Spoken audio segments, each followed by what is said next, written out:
አብዛኛውን ጊዜ የሪል ስቴት ገዢዎች በዋጋ ምክንያት ገንዘብ አያተርፉም። ጊዜና ገንዘባችሁን ማትረፍ ከፈለጋችሁ ይሄን ቪዲዮ እስከ መጨረሻው ድረስ ተከታተሉ።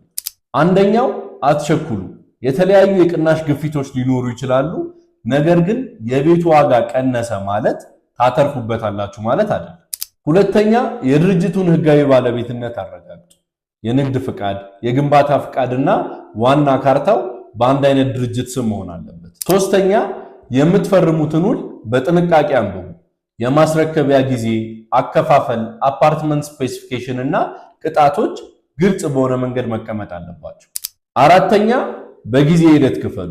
በተለይ ደግሞ በግንባታ ላይ ያለ ቤት የምትገዙ ከሆነ ሙሉውን በአንዴ ስትከፍሉ ቅናሽን ጨምሮ የምታገኛቸው የተለያዩ ጥቅሞች እንዳሉ ሁሉ ልታጧቸው የምትችሏቸው ነገሮችም ይኖራሉ። ስለዚህ ርዕስ የተብራራ ቪዲዮ እንድሰራላችሁ ከፈለጋችሁ ኮመንት ላይ ኔክስት ብላችሁ ጻፉልኝ። አመሰግናለሁ።